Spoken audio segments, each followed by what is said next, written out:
Hello guys. तो ये पूरा व्लॉग मेरा रहने वाला है ट्रैवल व्लॉग। तो हम सैटरडे दोपहर के बाद निकले थे फुनगुस की दरगाह जाने के लिए। तो मम्मी का हाफ डे होने के बाद मम्मी जब ड्यूटी पर से घर पे आई तब हम सब ने खाना खा के हम फुनगुस की दरगाह जाने के लिए निकल गए। आप देख सकते हो वो बाहर निकलते कितनी ग्रीनरी है, बहुत अच्छा लगता है ट्रैवल करने के लिए भी। तो मेरी भाभी, मम्मी, मेरे हस्बैंड और मैं हम निकल रहे थे फुनगुस की दरगाह जाने के लिए। और जस्ट अभी बारिश अभी ख़त्म हो रही है, लेकिन आप देख सकते हो कोकण में इतना ग्रीनरी है और इतना अच्छा लगता है ट्रैवल करने के लिए। इतनी धूप थी बट ये ग्रीनरी की वजह से आँखों को थोड़ी ठंडक लगती है। और फिर अब पहले इतने अच्छे रोड भी नहीं थे, अभी देखो अब रोड की बात कर रही थी और ये इतना सा गंदा सा पैच आ गया। तो अभी फिर भी रोड बहुत अच्छे हो गए हैं, रास्ता बहुत बड़ा हो गया है। तो फिर अभी हम फुनगुस की दरगाह जा रहे थे जो लोकेटेड है संगमेश्वर तालुका में। तो फिर हम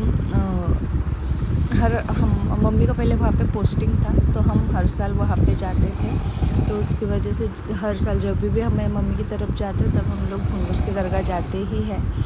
तो अब हम पहुंच गए थे फुनगुस के ब्रिज पे। जब हम मम्मी का यहाँ पे था ड्यूटी के लिए थी तब यहाँ पे ब्रिज नहीं था, अभी ये ब्रिज हो गया है।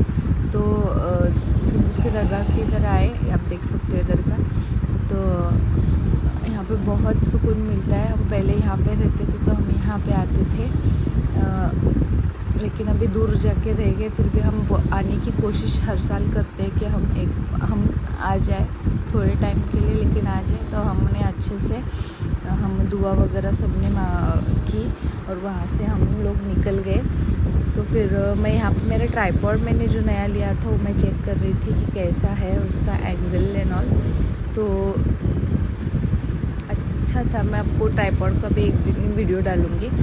तो फिर हम रिटर्न घर पे निकले थे क्योंकि अभी शाम हो रही थी। और मम्मी के उधर वो जो गांव है जहाँ पे मम्मी का अभी पोस्टिंग है उधर अंदर जाने के लिए बहुत अंधेरा हो जाता है क्योंकि रास्ते बहुत घाट वाले भी रास्ते। तो हम वहाँ संगमेश्वर से अभी सावरडा पहुँच गए थे। सावरडा से हमको हमारे डिनर के लिए कुछ रिसीव करना था। तो उसके बाद हम वहाँ से वो सब रिसीव करके वापस घर को निकल जाएंगे। तो हमने वो सब रिसीव कर लिया और अभी हम निकले थे घर की तरफ। ज़्यादा टाइम भी नहीं हुआ था, मुझे लगता 7:30 बज गए, 7:30 भी नहीं बजे, 7 बज गए थे कुछ तो। और अंदर जाते जाते इतना अंधेरा लग रहा था क्योंकि जहाँ पे अभी मम्मी का पोस्टिंग है वो बहुत अंदर है और आसपास कुछ भी नहीं है, पूरा जंगल ही है सिर्फ। तो फिर वो जाते हम लोग घर पे पहुंच गए। उसके बाद दूसरे दिन 4 बजे हम लोग उठे थे मुंबई रिटर्न आने के लिए, लेकिन हमारी गाड़ी चालू नहीं हुई। तो उसके बाद कुछ अरेंजमेंट्स करके हमने दूसरी गाड़ी बुक की और फिर हम दोपहर के 2 बजे हम लोग वापस निकले मुंबई आने के लिए। तो अलीज़ा और अलीज़ा के डैडी की मस्ती चल रही थी और सुबह उठे थे, वापस सो गए, अच्छी नींद भी नहीं लगी ठीक से। तो उसके बाद थोड़ा ट्रैवल पे थोड़ा टायर्ड तो होता ही है। तो फिर उसके बाद हम लोग निकले थे चिपलून से, हम लोग आगे निकले। ये है लोटे का इंडस्ट्रियल एरिया। तो ये सब करते करते आगे निकले थे। गाड़ी भी हमको जो मिली थी वो भी बहुत अच्छी थी, ड्राइवर भी बहुत अच्छे से चला रहे थे गाड़ी। तो आराम से हम लोग आए। तो उसके बाद हम लोग ये कशेड़ी के घाट टनल में आए थे। और कशेड़ी का टनल घाट है तो पूरा 45 मिनट्स का, बट ये टनल के वजह से सिर्फ 10 to 15 मिनट्स का हो गया है। और पूरा ये टनल जो है वो 2 किलोमीटर्स का टनल है जिसने पूरा 45 मिनट्स का घाट कवर कर लिया है। इसकी वजह से इतना पहले हम लोग जाते थे इतना झिकझैक होता था, फिर बहुत तकलीफ़ होती थी, लाइक मोशन सिकनेस हो जाता था गाड़ी में वगैरह। लेकिन ये टनल की वजह से हमको पता ही नहीं चला कि हमने घाट कब क्रॉस कर लिया। और अच्छा है और सेफ भी है और ट्रैफिक भी बहुत सारा डाइवर्ट हो रहा है और अच्छा लगा ये। लाइक हमको पता ही नहीं चला कि हमने टनल कब क्रॉस कर दी, क्योंकि मुझे ये टेंशन था कि अलीज़ा को घाट का तकलीफ़ ना हो, और मैं ही टनल से फर्स्ट टाइम जा रही हूँ तो और इजी हो गया, क्योंकि अलीज़ा तो सोई भी नहीं थी और इतना बड़ा घाट कैसे क्रॉस करेंगे, मैं इतनी यही सोच रही थी। तो उसके बाद हम लोग ने टनल क्रॉस किया, और हर जगह पे अभी इलेक्शन आने वाला है, उसकी वजह से चेकिंग चल रहा था, तो यहाँ पे भी हम लोग बहुत देर रुके हुए थे, पूरी लाइन थी चेकिंग के लिए।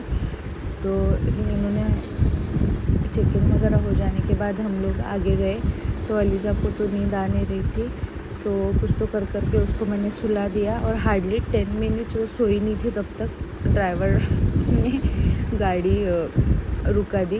तो हमको भी भूख लगी थी, तो हमने भी जाके फर्जू ने जाके वड़ा पाव लेके आए, क्योंकि और कहीं ऑलरेडी हम लोग इतना लेट निकल चुके थे कि और कहीं पे खाने के लिए रुकने का तो हमने देखा नहीं, क्योंकि बोला ऑन रोड जो भी मिलेगा वो लेके खाएंगे।